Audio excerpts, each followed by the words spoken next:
The funeral in Belfast of Lyra McKee, a young journalist shot dead last month, and an urgent question from the priest. Why, in God's name, does it take the death of a 29-year-old woman with her whole life in front of her? That reaction was a wake-up call for Arlene Foster, leader of the Democratic Unionist Party, and Mary Lou MacDonald, who heads Republican Party Sinn Féin. McKee was shot dead by dissident Republicans during rioting in Londonderry. Now, people's clear frustration with 2.5 years of political impasse in Northern Ireland has led to new talks involving all the major parties. They're aimed at getting the devolved administration based at Stormont House back up and running. Here in the Catholic Ardoyne area of Belfast, Al Jazeera met the director of an organisation providing support and training to vulnerable young people under 25.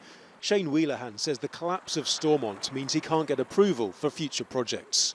We want to see youth-centred communities, but we can't do that in the absence of effective executive at Stormont. So we don't want people to go back into Stormont in the way that it was before, where there's a whole raft of supremacist lines to cross in order for us to have some sort of government. That needs to change, but we do need government. We do need some sort of legislative body that can actually bring us from where we are to a better place. ALFIE MCRORY is a youth worker in one of Belfast's loyalist areas. He says the political uncertainty is directly affecting local services. Yesterday, I spent 5 hours with a lady and her son, her son was trying to take his own life, and we took him to the hospital and he was sent home. There was no provisions within the hospital to help her or her son. There's no money. Money comes from a budget. Budget comes from politicians. Politicians come from government. So instead of it happening from the top down, we're having to complain from the bottom up. And lurking in the background wherever you go, the fear that the political vacuum is allowing those who advocate violence to influence the generation born after the so-called Troubles.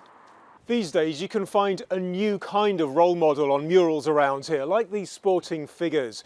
But many people will tell you the longer the political impasse continues, the more young people will be tempted down a darker path.